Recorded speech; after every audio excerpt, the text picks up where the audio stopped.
All right, we are live. We are freaking live. How is everyone doing today? It's your boy Tyler. Welcome to another episode of Drawn Talk. And guys, we have a really awesome episode planned for tonight. We are launching a free comic book called The Mask. Really excited to share that with you guys.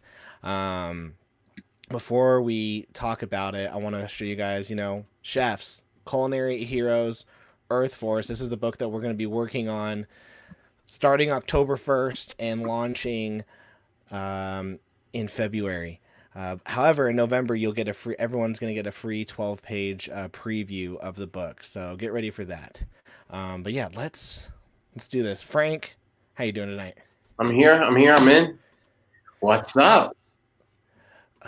Nothing much. I like to get like the YouTube watch link on my other screen, and it is just being slow, but looks like it is working now. Let's get into the Doing chat what real quick. technology does and just does not cooperate.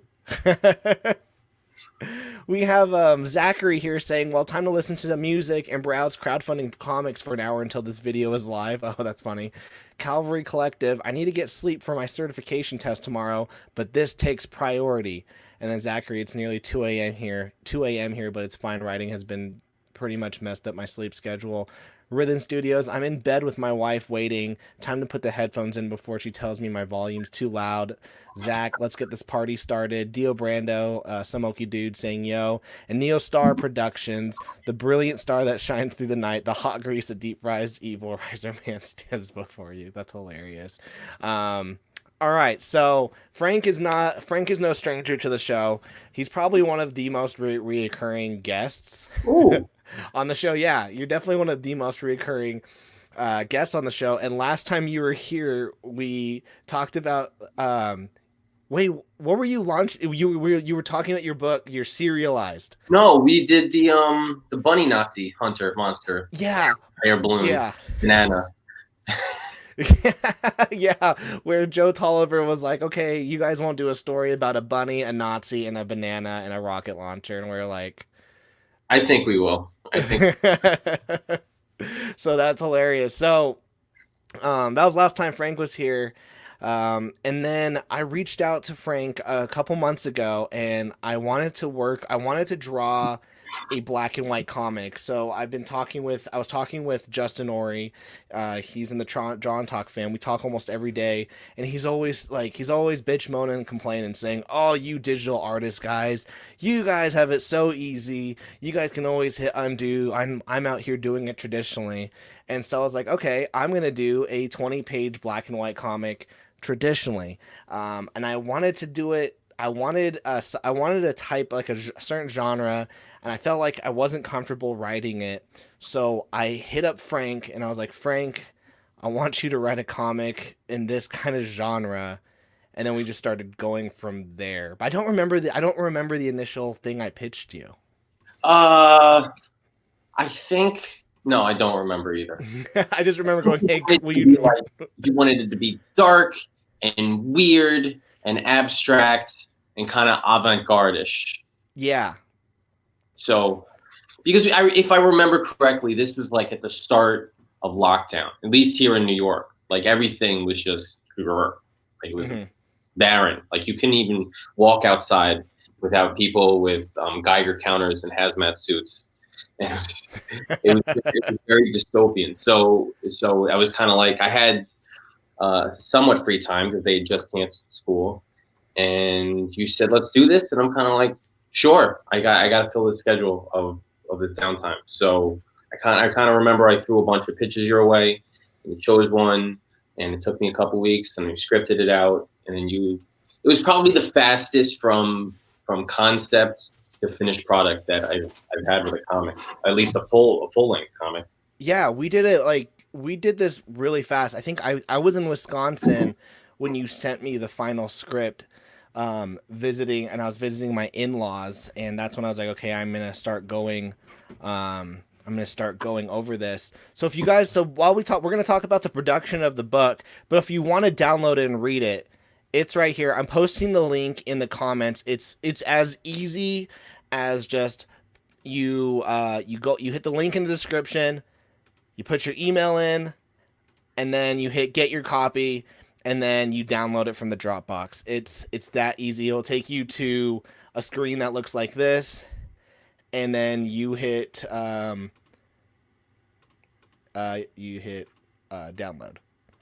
It's somewhere up here. Get out of here. There's a button right there. Yeah, and then you get a 20-page black and white comic. So feel free, guys, to go and click on that link. We've already had a couple downloads today already, which is super cool. So yeah, go download it. So when we came, so the book is called Masked, but Frank sent me a bunch of other concepts Yeah, before we got to this. I'm looking them over now.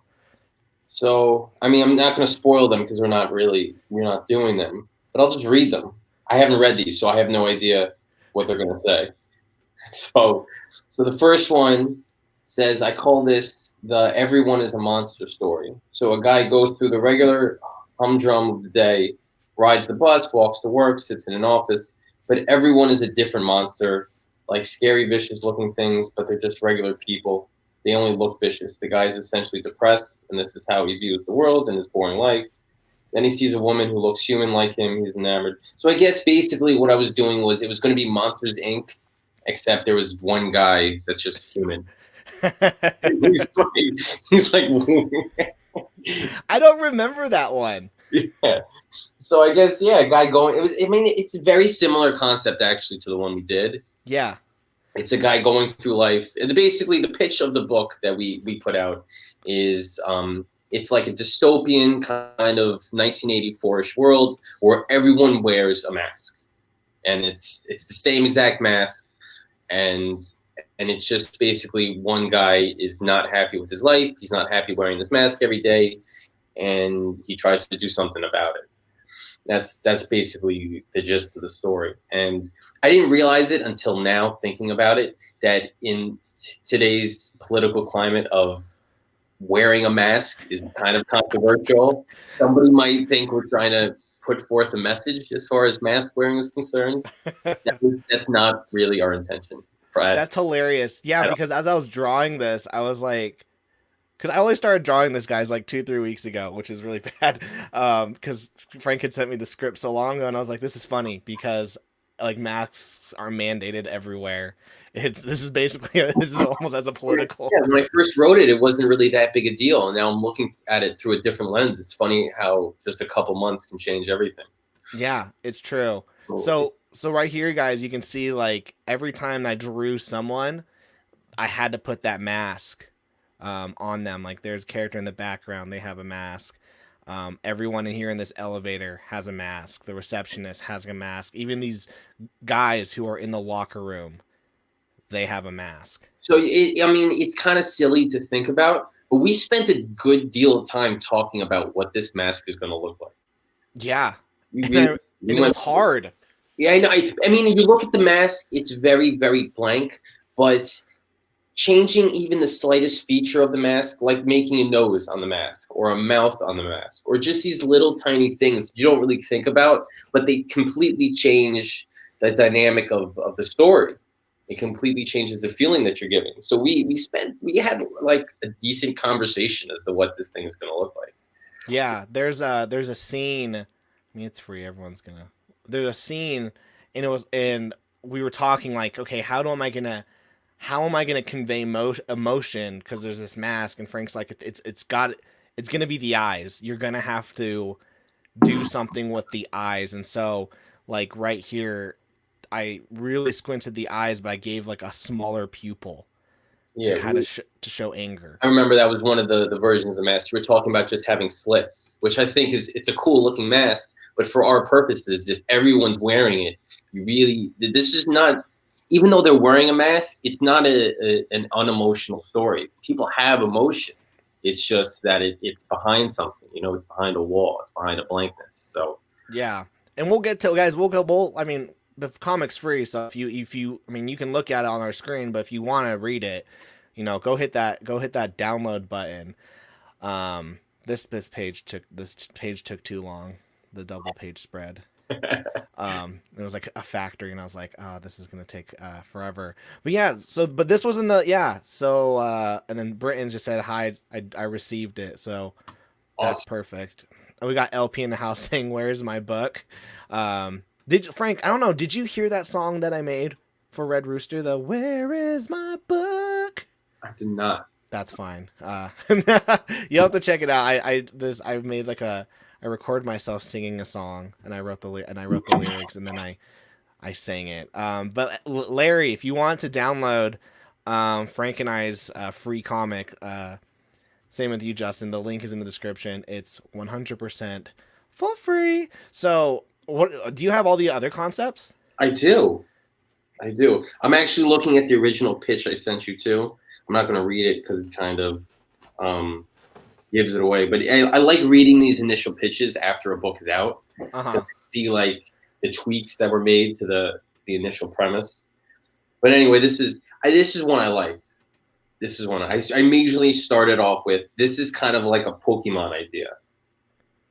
Every person, when they are born, is assigned a spirit guide like a Pokemon.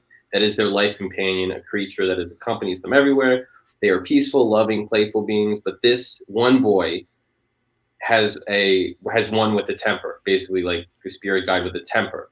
It lashes out at people, gets in trouble. Slowly, the creature becomes meaner and angrier, and people start to turn on the boy, blaming him for what the thing has become. In turn, the boy becomes darker as well until he snaps and he unleashes his spirit guide like a weapon on those who wrong him. So, Why is it that I don't remember these pitches? so I mean, if you look at between this one and the first one, and even the book we put out, there's kind of a reoccurring theme here as far as we're molding the world. This is not really like a story that's taking place in our own world. It's kind of I set up a dynamic of how the world works, how the world processes. Everybody's in on it, so it's not like it's one big secret. And then you got one guy that's kind of breaking the mold, that's a little bit of an oddball, and to see how he reacts to it. Yeah, and that I mean, it was cool. It was cool. Like, so I remember reading the script you gave and being like, okay, this is the pitch that we finally picked, and then reading, and then when you sent me the script and then reading it, and then I drew, and then I drew it, and I was just kind of like, okay, I gotta draw this, I gotta draw this, and then when I started um lettering the book, which I mean, I only finished lettering it yesterday. Like, you were messaging me all the changes while I was at a gun safety class, which by the way, the instructor, like, someone was like, when can I lawfully shoot someone on my lawn, and he was like, oh, that's a good question. I mean, oh, you mean maybe you got to do what you got to do. I don't know. Next question. I was like, oh, I did not get an answer. Like, the whole night, he was like, all right, guys, we're gonna go through the 5 different gun poses. Here's the first one. All right, let's move on. And I was like, wait, what are the other 4? And it was it was not worth the $40 I paid. Zachary, by the way, is there somewhere where we can follow Frank? You can follow me. I leave my house at about 7:30 every morning. No, I'll put it in the chat. Okay, really easy. I'm on Twitter, Instagram, and Facebook. The handle for all three is at Frank the Writer. I'll put it in there. So that's kind of a simple way to follow me. And the cool story about that is I got Instagram and Twitter really easily. Nobody had at Frank the Writer, but some guy had at Frank the Writer on Facebook. So little Facebook tip: if you want a page that somebody else has and they haven't been posting in a year, you can contact Facebook and steal from them. That's awesome. Oh man, So I did not know that. yeah, I heard that from somebody. I was like, I don't know, I'm not sure. This guy had it. He was like a journalist, but he hadn't posted forever, and I had been posting kind of religiously every couple times a week, and they just gave it to me, which was pretty cool. So Hey, thank you, Zuck. yeah, thank Um, you. we Finally. got Matt Krotz in the house. How you doing, Matt? We have, as well as Ethereal Dragon. What is up? Yeah, man. Matt's like, free what? Yeah, dude. We're free comic, free comic. Link in the chat, as well as link in the description. Um, so let me share. Someone was saying, "Is that you, Tyler?" Yes, it is me. Like when I draw, I instinctively choose to draw myself. I kid you not.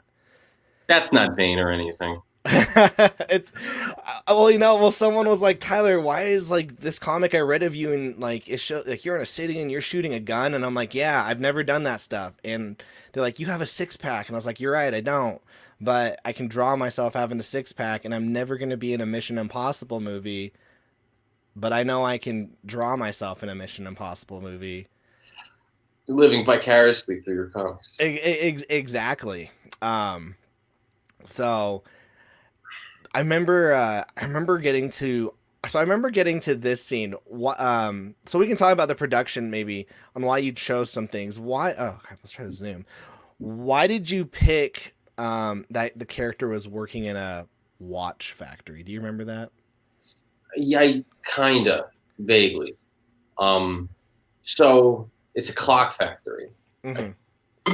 And the reason I chose that is because I mean I could have picked anything. We could have picked sofas, we could have picked refrigerators, but I chose clocks because a clock it tells time. That's what it does. It symbolizes time. It symbolizes the passage of time, and that's kind of the world that this guy is in, where he just kind of feels like time is passing by. Everybody's wearing the same mask. You can't see their expressions. It's the same thing every day. I see the same mask every time I leave my house, and time just keeps passing. Time just keeps going, and we even push that into his work. So he's essentially what he is he's like a floor manager at a clock factory, and he is just basically watches these workers.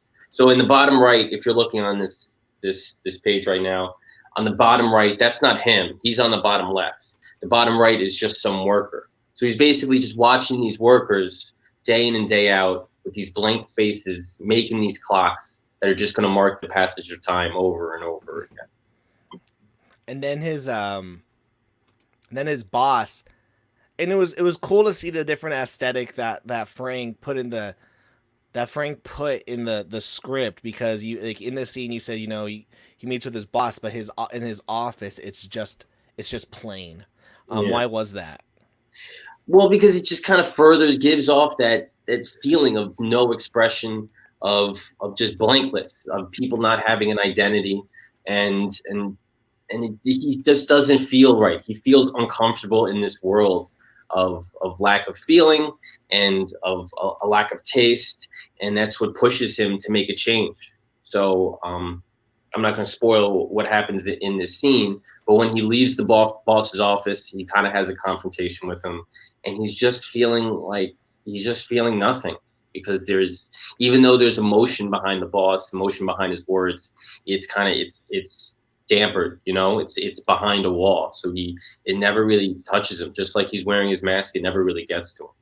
Yeah, so like we won't say what happens, but at this scene he's just walking around and he's seeing these now that you're saying all this, he's seeing like one happiness right here, but then at the very bottom he's also seeing sadness, but because of the mask there's still no real expression, and really up until I don't know how much should we show.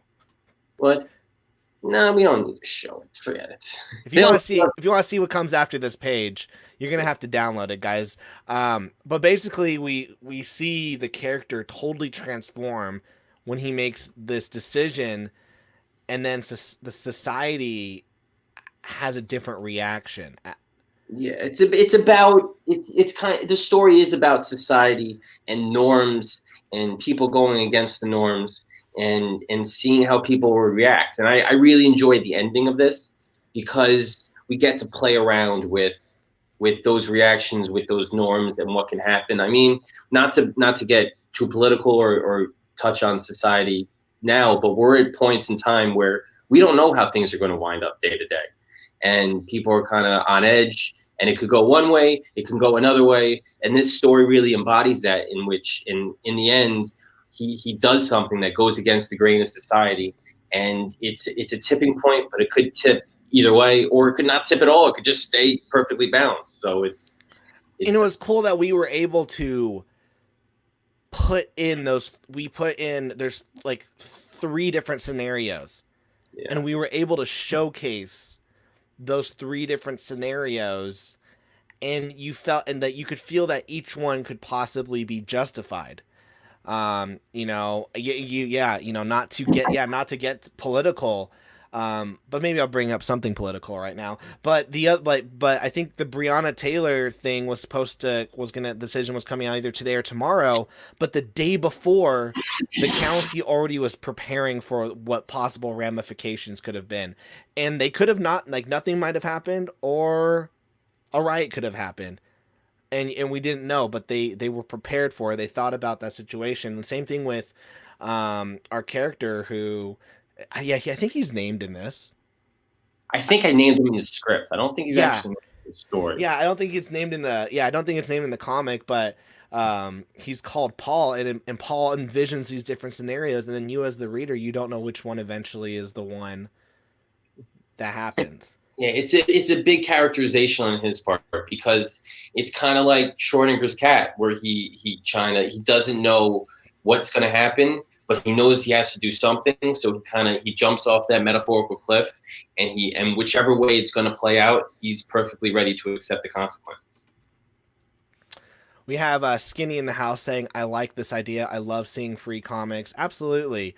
Thanks for being here, Skinny. And Oh, and Skinny, by the way, has a Kickstarter right now going. It's called Otis Stein. No, I think it's either Kickstarter or Indiegogo. I'm totally forgetting. I'm very sorry, Skinny, but go check it out. And then we have Failed Superheroes Club, to Adam Lawson, saying, "I heard free comic and jumped on." That's awesome. Yeah. I think it's cool. I think there's two things that I thought was cool about, not just so, like, separate from just the comic, like the comic concept and what we did, but the stuff beforehand. We see in the community that there's like a lot of, like, writers and artists can't collaborate. They don't do that. Artists need to get paid, and writers are like, well, I can't get paid. And it was me coming to an artist and going to Frank and go, hey, I want you to write a story for me. I was kind of like, this is cool. Let me give you a couple ideas. And it was a real collaborative effort. The way we put forward, we worked on the story together. I worked on some of the designs with you. We went back and forth. I did some of the panels. Yeah, yeah. Like, literally, guys, we finished. Like, Frank sent me the final panel work. Was that this today? Morning? Yeah. Yeah. Days all blend together. So, Yeah. but yeah, we definitely collaborated hard on this. Both of our fingerprints are on this from beginning to end. Yeah. And it was real fun to put together. We basically slapped a comic together. It felt like we slapped it together and putting it out there. But I could talk about the story all day because it was a lot of fun. It was. I have I always print off, if I work with a writer, the original script, so you can see like my thumbnails, and I do it for every single page. For the chefs, I actually designed the character of Dairy King on this script. So I think I have the masks one on a different piece of paper, but I'll have to put this in my little safe keep.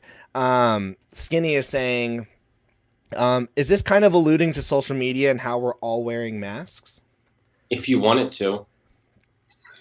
Yeah, it's really open-ended. I mean, I try to do that. I don't try to do it, but I feel like that's a reoccurring theme with a lot of my stuff, where I leave stuff a lot open-ended, open to interpretation, and there's really no one right answer to a lot of this stuff. So, I mean, basically the story is one big metaphor, one big allegory, if you will. Definitely, it could apply to social media. It could apply to a million different things. But we left it. We made it very focused, but at the same time very vague, so that it could definitely be applicable to a whole bunch of different situations. Yeah, like when I was putting in the final, and I was going over it at work today, just making sure, I was like, this time I kind of feel like at work I'm not able to, like, express myself completely, and I'm wearing the mask. And then, yeah, like with social media, people have their own personas, and they put on a mask. yeah, my general thought process when coming up with a story and writing it was just basically society in general. But I have those feelings about society in general because things like social media exist. It's like we don't live in a vacuum. Everything affects us to some degree. So absolutely, yes, it could definitely be applied to social media. All right, let's see. What's up? Let's see. Adam Austin. I downloaded this already. Excited to get into it. Skinny, that's neat to see. I like the freedom of it. And Adam Austin, the co-creator world is cool, artist and writer.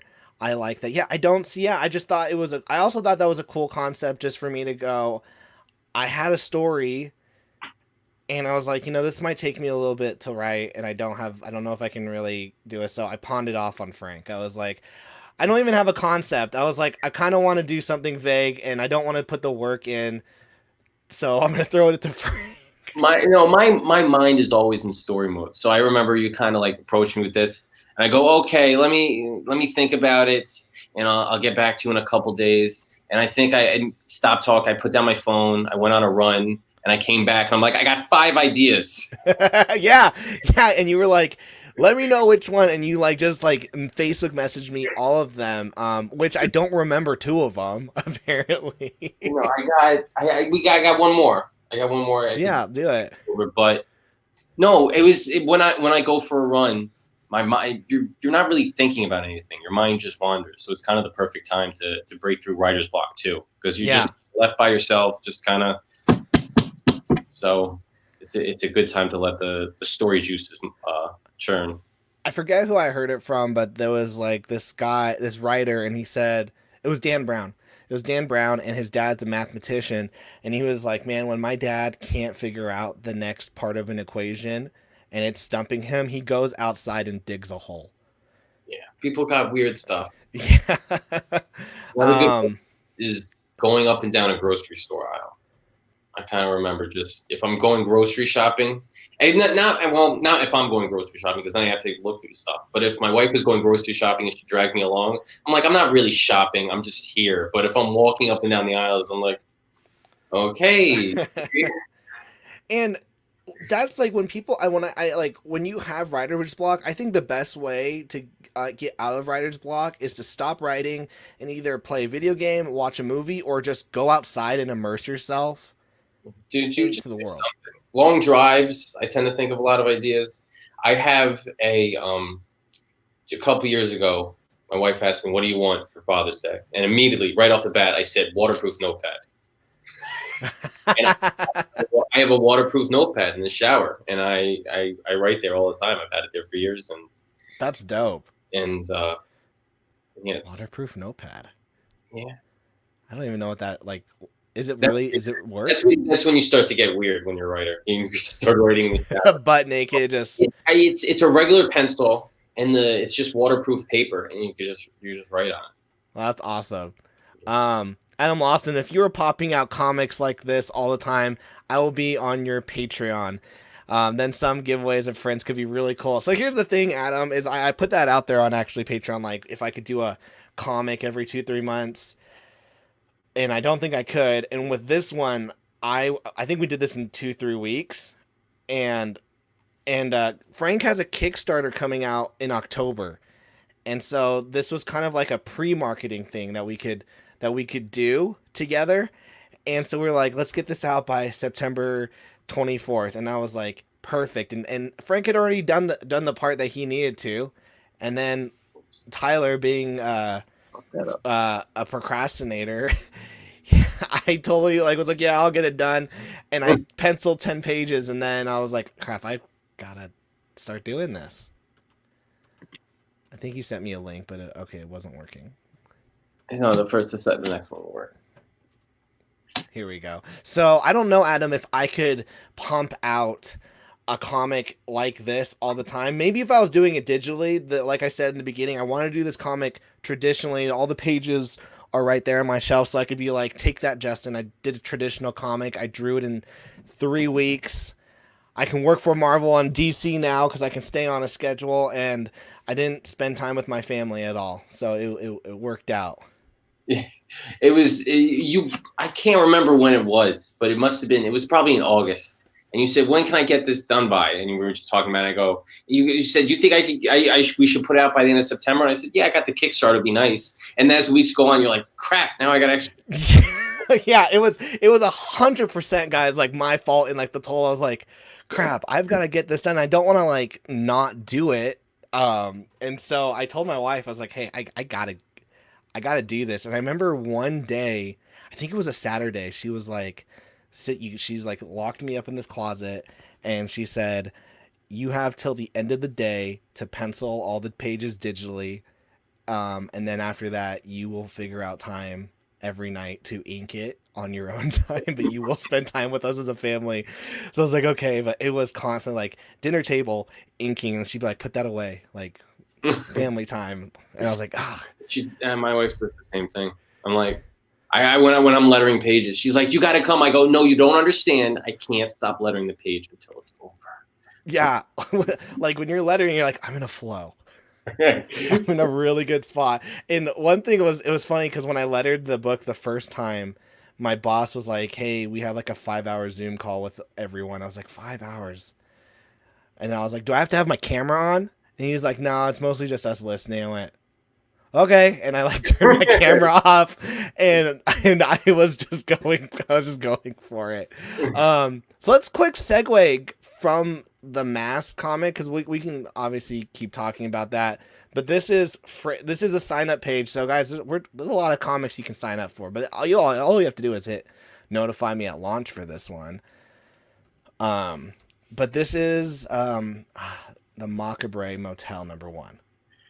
Macabre. Nobody could say that word. I know. Do you see how I paused for a second? I was like, I know I'm gonna F this. Yeah, I just did an interview with James Ferguson from Horror DNA, and he called it the Macabre Hotel. That was my first choice. He said, "Is that what you pronounce it?" I go, "I think it's Macabre," but now you're making me second guess myself. The next thing I did was Google, and I'll be like, "Yeah, it was right." Oh my stars. So tell everyone about this. And I just realized it's #1. Do you plan on doing more? No. It's I put #1, and then right after that in the subtitle I put one shot.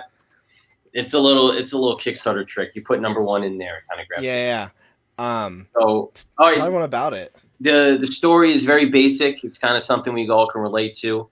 Guy is driving. He's going to see his girlfriend. He gets tired. He needs to stop along the way. He stops at a motel that is kind of creepy. He meets some very weird people, and it slowly gets more bizarre and more bizarre until he tries to leave, and he has trouble doing it. The guests won't let him go. So it's a very Twilight Zone-ish kind of story. Outer Limits, kind of Tales from the Crypt, that kind of vibe to it. And it's like a rabbit hole that just gets, the deeper you go, the stranger it gets, until you hit that one point of no return where you realize that this is kind of messed up. So you guys need to hit the notify me on launch button, because this is why I'm gonna back this comic, the physical edition, and I've already read the book 4 times. Frank sent it to me, and I messaged him, and I was like, what the fuck was that? And your reaction was very bizarre. It was one of those reactions where I can't tell if he says that this is so strange he likes it, or it's so strange he doesn't like it. I read it the first time, and I was like, okay, I have a headache. I gotta read it again. So I read it again, and I messaged Frank. I was like, what the fuck is this? And I was like, okay, I'm gonna read it one more time. And I mean, it's a one-shot comic, guys. Like it's like 20 something pages. And I just went, I read through that so quick, like not so quick, but like so many times. I was like, there's no way that this is trippy. Like this can be as trippy. Like I didn't have a good feeling when I got to that last panel, because I was like, you are the third person to use the word unsettled to describe this book. Yes, it was very unsettling. Yeah. So the weird thing about it is that there's different kinds of horror. There's scary, gory horror. There's comedy horror. This kind of falls into the weird, strange, abstract kind of horror. It's not scary. It's not really gory. It's just bizarre. So the fact that it still unsettles people, I don't know. I'm kind of It was like there were like some like in it's unsettling because of how you wrote the characters. Like I by the end of the comic, I felt like I knew the personalities of each of the characters, even if I didn't spend as much time with them as yeah. I would like a graphic novel. But I already, once I was done with like the first interaction that you have with some, like the first couple people, I don't want to see these people again in this comic. Let's move on. And then you move on to the next people, and you're like, I really don't want to see these people again either. And then it was just like by the end of it, I was like, this is so unsettling. These people all need to go away. That is kind of true because they do have a sort of stage presence, even though they're in very few panels. They're memorable characters because they're just Very, very memorable cool, characters. weird. So I'm gonna put the link, guys, in the chat one more time. Seriously, you're gonna want to be on this, and I even have you scheduled right here for the 13th Yeah, to come on the show to talk about it. I'm coming back when it's live, baby. When this All right, let's there's some comments in here about the book. It says Britain, Holy Menstruation, it's a free book, guys. Yeah, Holy Menstruation, we put out a free book. Failed Superhero, talking about your Kickstarter, I will be backing that. Thank you. It's awesome. Seriously, guys, I read it. I was very unsettled. And I think that because I put on my tweet, I was like, this book is unsettling. And I tagged a bunch of people. You guys got to get Frank Martin on your show. And Shay from Red Valkyrie was like unsettling. Like let's do this. I'm actually hopefully gonna get lunch with Shay next month. I'm excited for that. Justin Dutton, I just read it, liked it. Thank you. And then Adam Lawson, I just plowed through the first 9 pages of this, and it feels like a horror movie with the mask. Genius. I mean, yeah, it kind of is. It kind of is because it's a scary situation. I mean, it's not horror in the things that take place. It's just scary because of the setting. You know, imagine that world. Imagine walking outside and every single person is just wearing the same mask everywhere you go. It's unsettling. Yeah, exactly. Rhythm Studios, I just finished reading it. Love what you guys did. Great work. That's awesome. And then Skinny talking about how you wrote the ending of it, says it's cool because everyone can relate to this in their own way. And that was the point. Thank you. Let's see. Zachary, I really like Down to Earth comics. No superhero or plot armor. Humans dealing with natural or unnatural scenarios. I felt like, yeah, like this was a very natural experience. Like you would feel this way. Like you could see someone finally breaking. Yeah. And then we'd see them on the news, like, oh, look at this person with an opinion. This is like it kind of reminds me of movies like Dark City or The Game. You ever see The Game with Michael Douglas? No. It's a very cool movie. So he plays a rich guy, and he's kind of an obnoxious asshole, and his brother signs him up to be part of this like game. It's like a real world game where they kind of screw with you. They leave puzzles in your house you need to figure out, but they start really messing with him, and he starts freaking out, and he thinks it's a big conspiracy, and everybody's against him, and they think when he's walking down the street, everybody's a part of this game. Oh, yeah. I remember seeing this cover at a Blockbuster. That's an oddly specific memory. Yeah, and I remember, I just remember because of the puzzle pieces, and I remember looking at that movie and going, so this is why my Mormon dad doesn't want me to watch these movies, because this looks scary. It's scary, but it's not scary because it's supposed to be horror. It's just scary because this guy, he just becomes so paranoid of everything around him. He doesn't know who he can trust. He doesn't know what's real and what's not. And that's this kind of same sentiment that our main character has in Mask. You know, he's just, by the end, he's ready to break free of this game. And he's very isolated, like really like to himself the whole time, like no friends or family. And by the end, there's a scene where he kind of like like looks at like this like stage area and kind of just goes, "All right, I'm gonna just speak my truth." Yeah, I'm just gonna go for it. Yeah, I'm just gonna go for it. And once he's done speaking his truth, the crowd's like looking at him, and that's when he envisions the three different scenarios, and you don't know as a reader what society chose, and what and you don't know what happens to the character at the end. Yeah. His So fate. one of my favorite moments on that is right before that, when the cops are after him, this rebel from society, and they eventually catch him, but he flips the script on him, and they kind of back off and they freak out and they look at each other. They're like, now what? Yeah. That's my favorite moment in the story. It's kind of the point where society realizes that they can't contain him, that their plans backfired, that he's a lost cause, that he's a rogue, and there's just nothing that they can do about it. He's Mm-hmm. do what he wants to do, and they're just going to have to sit back and let it happen. And it was like cool, like even before like the page before that moment where the part where he says, "I'm gonna set you free," and the cop is so scared of that. Yeah, Like he's like, but he goes, "I'm not gonna do my job. I have to protect my truth, yeah. the truth or possibly lie that society has made me believe." And then the next panel they realize, crap.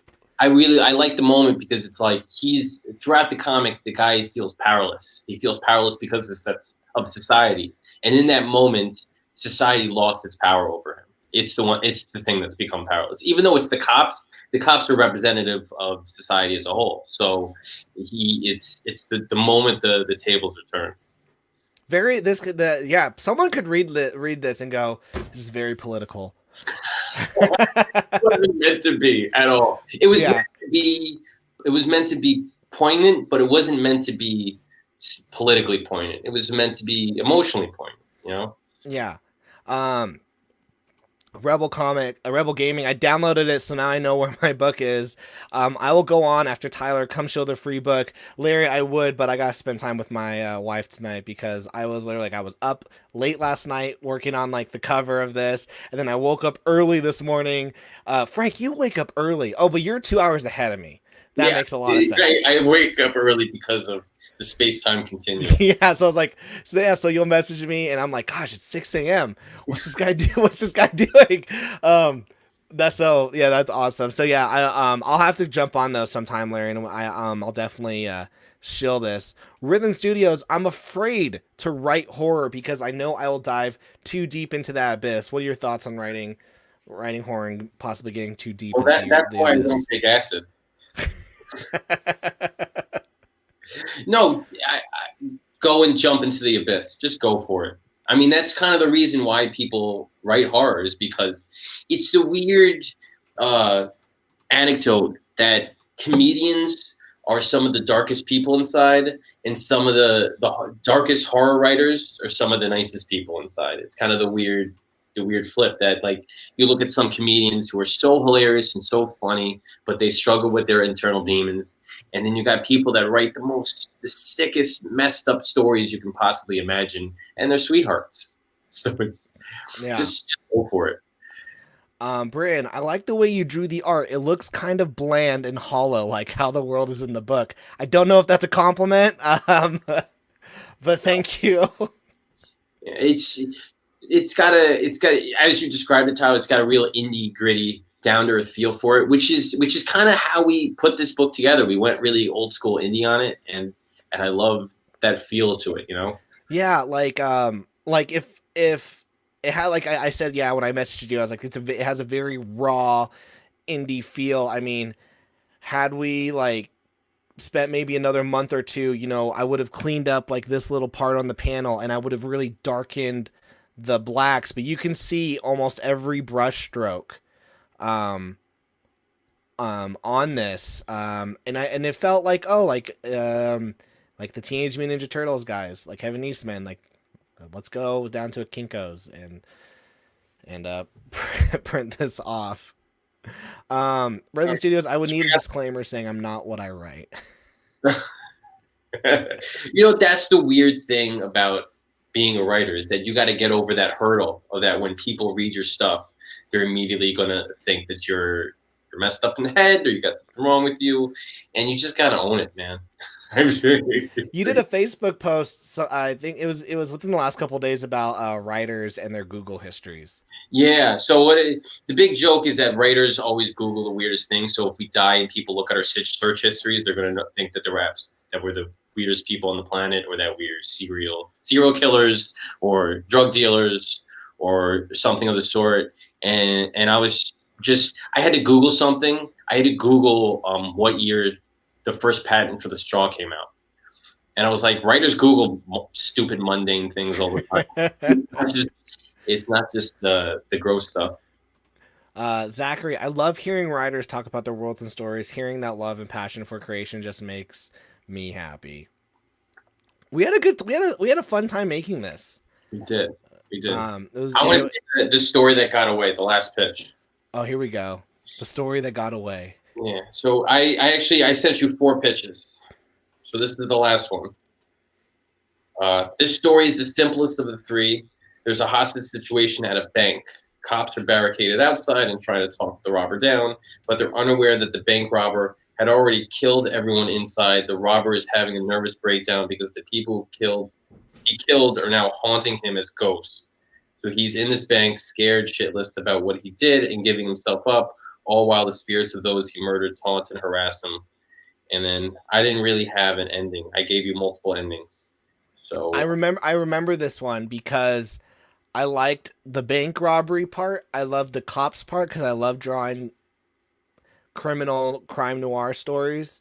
And then I was like, crap, I don't know how I'm going to do the ghosts. just make the ghosts regular people. That's how I envision it. Gotcha. Yeah, that could, yeah. And then I have a footnote at the bottom. I first envisioned the story as being in a school, but thought maybe that would be too grim.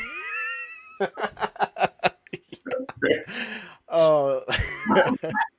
But I thought that was a cool concept. Is that this bank robber is he has hostages, but they're not real hostages because they're already dead. They're just ghosts. And he's thinking. Yeah, he's pacing back and forth. He doesn't know what to do because the outside, the cops just still think this is an ongoing situation, and in his mind, he realized the situation is over. He just has to figure out a way out of it, and he's kind of screwed himself, and now he's just stuck with the guilt that he's ruminating with. This is for a question for you, Frank. Do you struggle with procrastination or writer's block? Any tips for getting out of that? We just talked about this a little bit. I don't particularly get stuck with writer's block simply because my mind is always in story mode. So if whenever I'm drive by myself or out for a walk by myself or in the shower or just doing something, I'm constantly churning out ideas. And I have so many multiple projects going on at once. Not physically writing, but just in development, that if I get stuck on something, I'll just think about something else. Procrastination is definitely tough because Netflix. So no, writing is tough, just to sit down in front of a screen and just to blank everything out. I mean, it's work.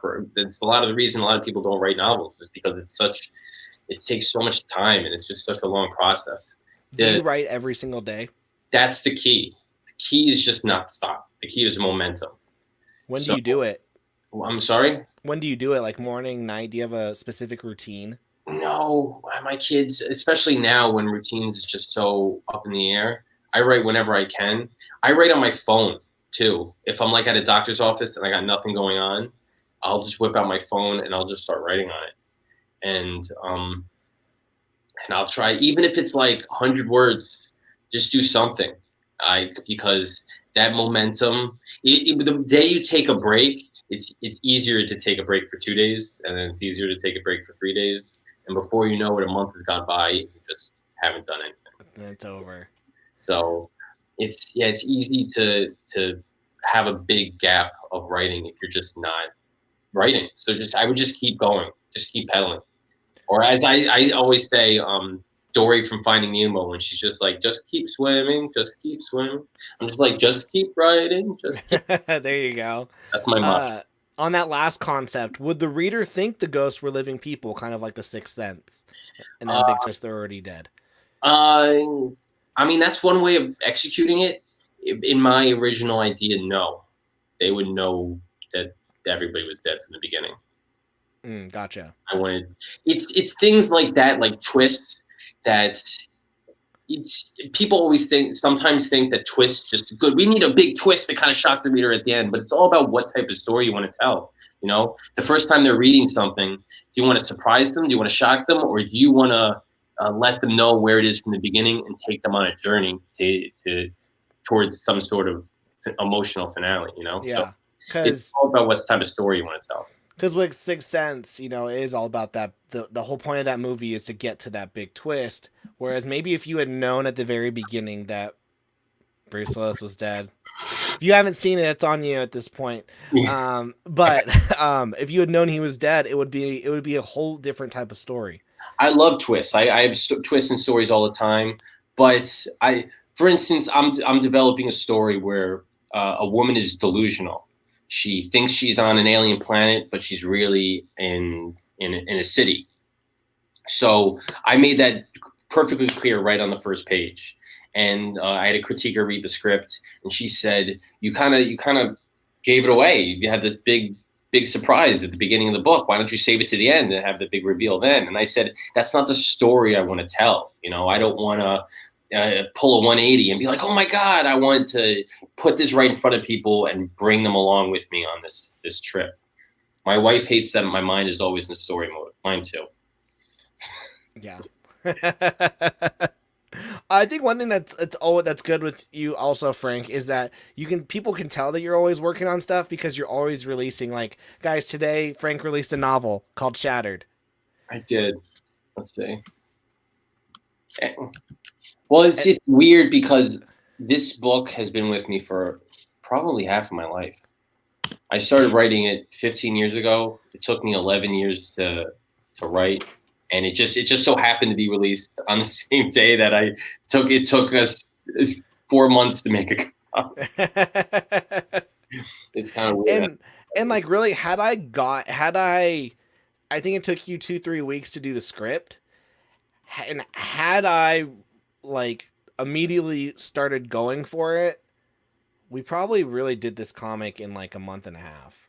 Yeah, it might have been a month and a half of work.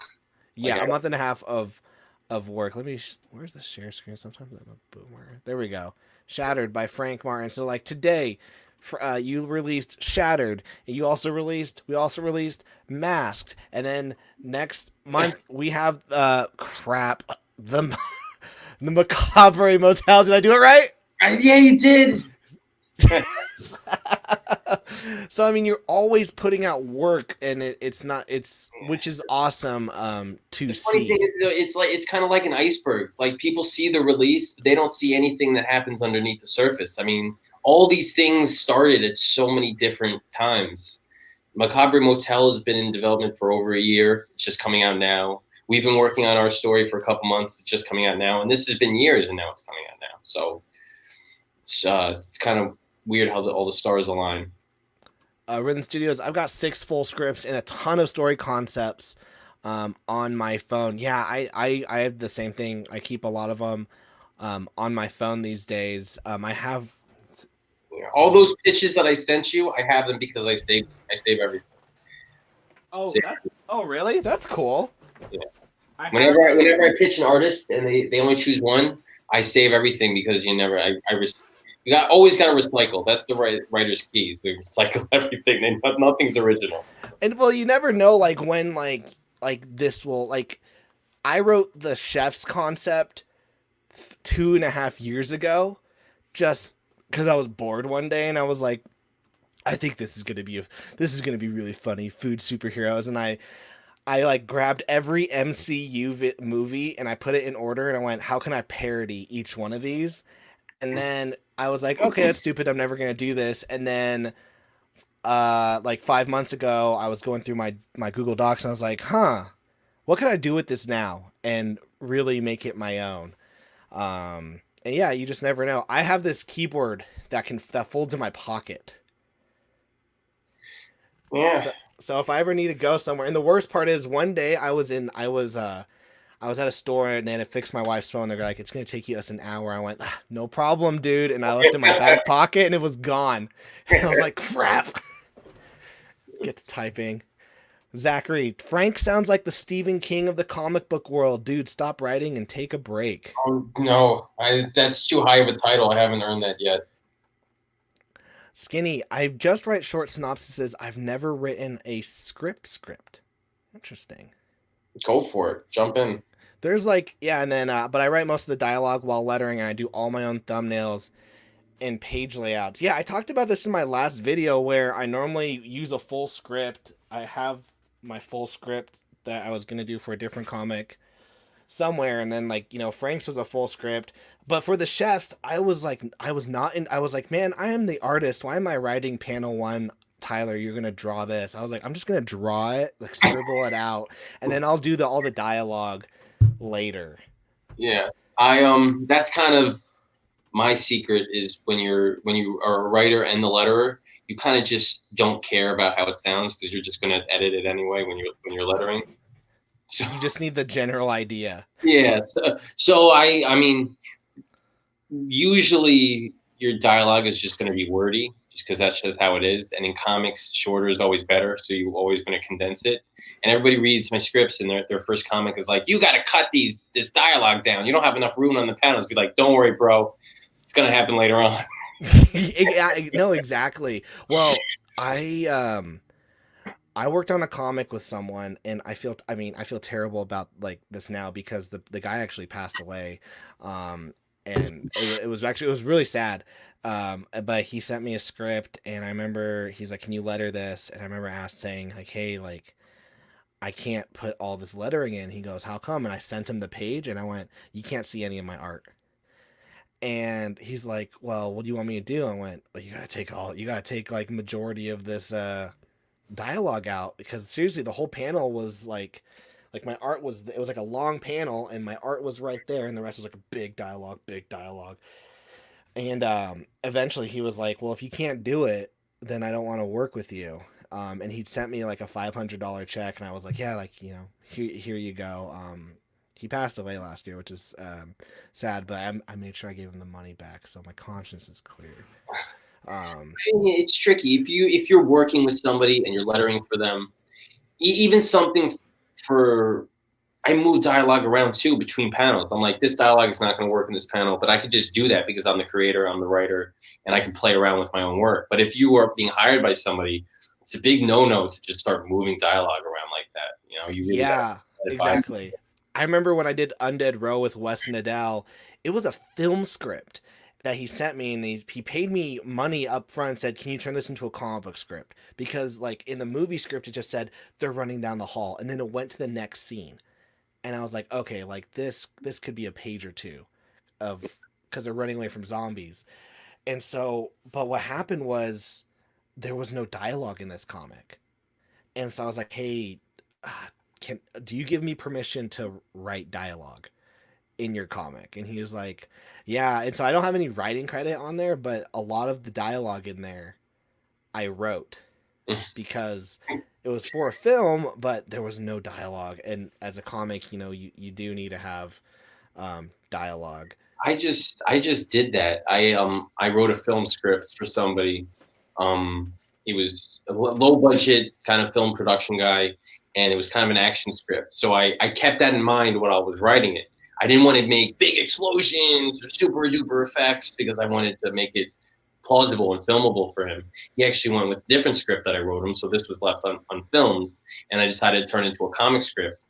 And as I'm adapting it, I'm thinking to myself, wait a second, I don't have a special effects budget when I'm working on a comic. I could completely change this around. It didn't have to be the same story. So yeah, there's definitely you can play around with a lot of stuff when you're changing around because it's totally different.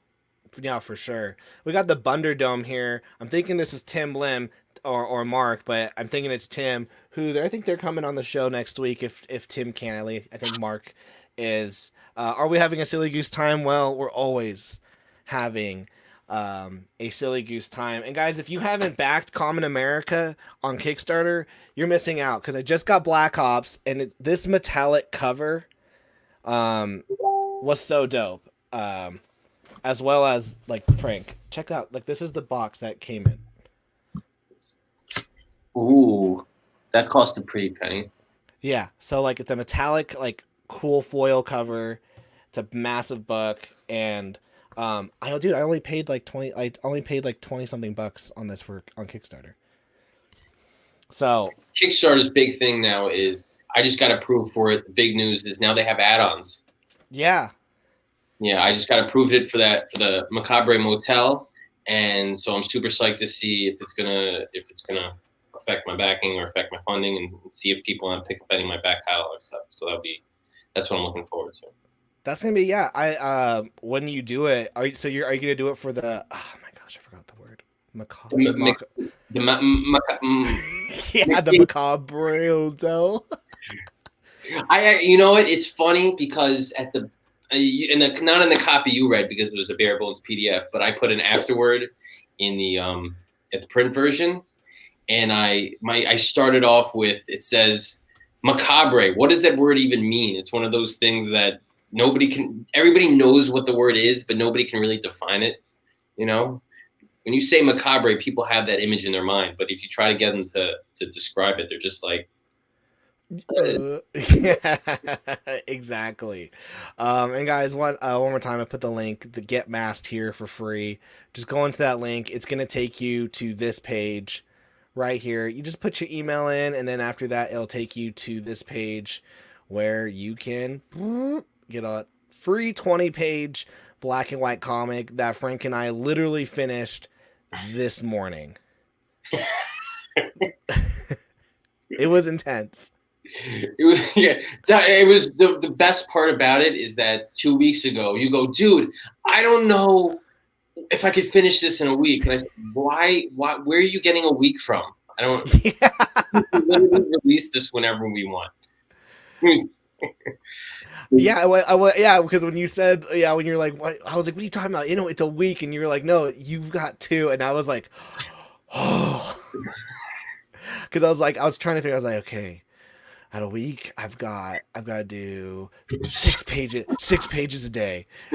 Well, and then I was like, wait, I really got to do 9 pages a day because on the third day I got to letter it, and then you were like, well, we don't even have a cover, and I was like, oh my gosh, we don't even have a cover. So yeah, that was funny. Skinny, does this link expire? No, it's not. It's gonna be a permanent link. Um, so yeah, feel free to share it around, Skinny, and all of you as well. Feel free to share this link around. This is from Britain. Who are some of your influences, Frank, in terms of writers? In terms of writers, I'm a big Neil Gaiman fan. I love his stuff. He's very kind of whimsical. It's comics and prose. I tend to go with the guys who do both because I do both. I don't know why. I gravitate towards them. I love Mark Millar's stuff. I think he always gets pretty heavy with his work, so I love his comics. Who else? H.P. Lovecraft, of course.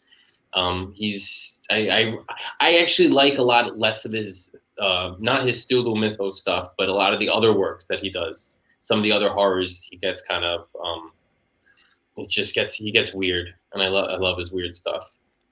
So who else? I like a lot of Bendis's early work. I'm not a big fan of him recently.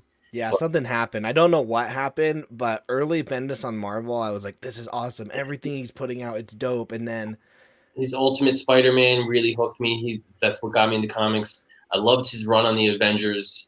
I loved House of M was an incredible story. So yeah. that I'd love for a YouTuber to be like, at this point, this is where Bendis went downhill. I'd love for them to do like I'm not the one to do it, but like do a video essay and go, this comic was good, and then at this point, it all went downhill. Yeah. I even think it's actually fairly recently. I remember reading a lot of his Miles stuff, was great. And Miles is fairly recently. And then I remember I didn't read it when it came out, but I picked up at the library the trade of Civil War II, and I'm like, what is he doing with this? Yeah, what's going on? Why is this a story? So it's sometime in between um, Miles Miles, and Miles Morales doing his thing and Civil Civil War War 2. II Well, coming out. in the have you read the comic Nailbiter? I have not. You would like it. It's very well written. It's a horror and there's a ton of world building. Um, I really enjoyed it. I'll be honest. I repented and I don't do it anymore. But I pirated the entire thing. But I loved it so much that I bought all the trades. You made up for it. I made up for it. But there's an issue where Bendis stars in the Ooh, comic as himself, and at the end, at the end he gets murdered. But there's a splash page, and he kind of breaks the fourth wall where he's doing all this talking. And he goes, "Yeah, there probably isn't that much. You probably don't talk to that many people. I do. I do a lot of talking." But it covered the page balloons. The speech balloons cover the whole page. With I get it. They're making fun of him because he has a lot of dialogue. Yeah, and because that comic, the nail biter, the dialogue is very like tight, and Yeah. it's really well. But for that one, it like that whole comic, you're like, oh, there's a ton of dialogue here, and you could tell that they were making not well. He asked to be in the comic, and I don't know, maybe he knows that he does that. Well, I his book that he put out not too recently, but fairly recently was United States of Murder Inc. You read Oh, it? I've not. Is that the one where they're all spies? They're not spies. Well, they're kind of spies. It's basically a book where the mafia takes over portions of the United States. Okay, I don't think I've read it. Yeah, no, it's basically the mafia takes over a huge chunk of the United States, like the whole eastern seaboard or something, and they keep the U.S. out, and they kind of do whatever they want, and they're at war with each other. But it was basically like Bendis just doing Scorsese. It's a very fun book, and that was I don't know, when he was writing for Marvel, he wasn't he was I guess that's why he left, because he was in disillusioned with it. But and also Brian K. Vaughan, I can't leave him out because I love his stuff. Yeah, man.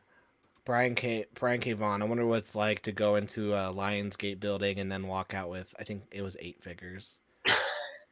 I don't. Yeah, I was either 8 or 9. Uh, but no, there's no way it was 9. But yeah, I think it was 7 or 8. Yeah, Brian K. Vaughan's awesome. Samoki dude. Also, you're a damn good writer, Frank. Thank you. That's coming from Britain, which is good because I don't send Britain any more comics because the last comic I sent Britain, he decided, oh, I think on my YouTube channel that I don't upload videos on, I'm gonna upload a video on Tyler's book and roast it. So that's our running gag with Britain is oh, Britain's the guy that made the video that roasted Tyler's comic book. Well, that's the problem with writing so much stuff, is that you have so many chances to put something out there that people don't like. So if you, Yeah. you put something out there and they go, "This is amazing," be like, "Okay, I'm going out on top." Yeah, exactly. I'm always at the end of like every one of my books, I always like put something like, if you didn't like this one, I hope the next one you like. Yeah, that's kind of my fear, is that if you keep putting stuff out and you put out something and it's a dud and people don't like it, then be like, yeah, that last one sucked. I'm not coming back to the next one. They won't do that if it's good. If it's good, they'll come back. But if something turns them off and they get soured, so Yeah. I think that's why when I do my Kickstarters, I always give like a preview, like I cut like 10 to 20 pages. Like with Entity, I gave 20 pages for free. So at least like you had the chance to see if you liked it first, and if you didn't like it, you can't say I wasted your money because I gave you the first 20 pages for free. Like the rest is on you. So all right, guys, it's been over an hour. Let's keep my marriage intact. Um, guys, go. All right, we have a lot of links to dump, so this is what we're gonna do. Here's the first one. Go get Masked. It's free. It is 100% free. All you gotta do is put your email address in there, get your copy, and boom, it'll take you to this page. And then you hit the download button. 24 people have already done it. Awesome. I know you guys are smart. You guys can do it. 25 people now. I know you guys are smart. You guys are big kids. You can do that. All right. The next link, I need you guys. I need you guys to hit the notify. You don't even have to put your email. You just hit notify me at launch. The Macabre Motel. Macabre. Yeah, the Macabre Motel #1. A strangely bizarre horror one shot, and I think just in brackets need to say unsettling. Unsettling. And Frank's gonna be back, guys, like in October. Frank's always here.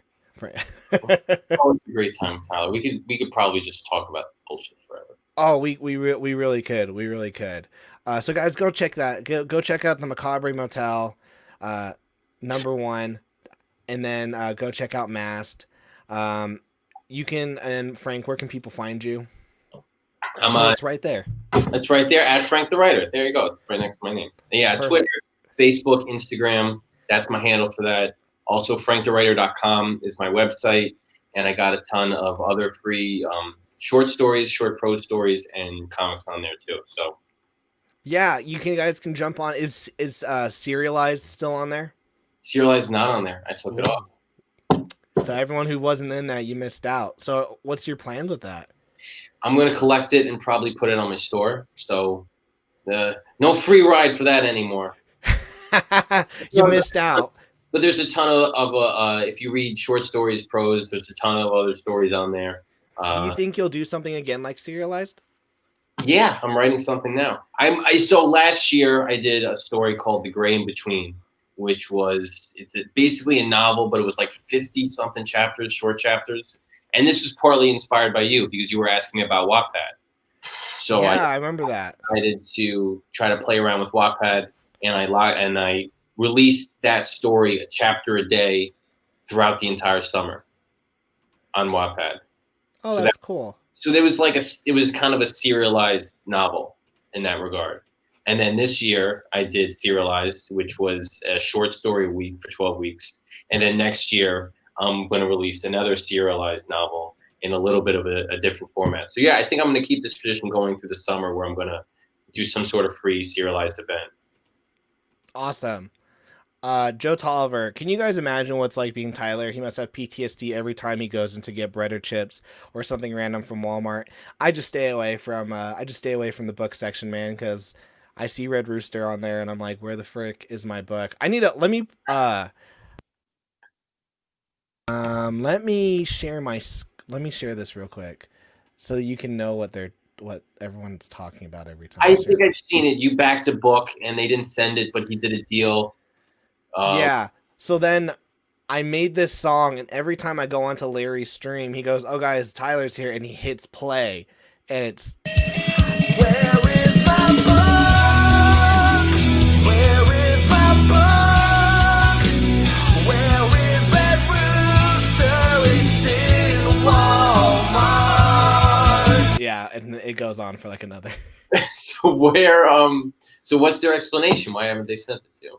One, they're not finished with the book, so they were like they released it, but it's not finished. Yeah, so they did an Indiegogo for a 60-page graphic novel, and then they split it into 3 issues, and they released them to Walmart first as the issues, and they're cheaper. All of the issues are out. The 3rd one's still being worked on, but it's weird because Mitch, does an update and is like, we're almost ready to put this book into print, but then you go onto his YouTube channel and he's like inking pages, and you're like, it's not even close. So yeah, but that's the song that everyone's always talking about. This is why I really don't launch a Kickstarter for a project unless it's at least 95% done. Yeah, Exactly. And guys, if you sign up for the Macabre Motel, did I say it wrong? That's fine. Go with it. Just The go. Macabre Motel #1, it's already 100% finished because I read it. And it is dope. All right, everyone. Thank you guys so much for watching. Go check out Masked. Link is in the description, links in the chat. And guys, this isn't the last time you'll see Frank here. So you guys have a good night, and we'll see you guys next week. Adios.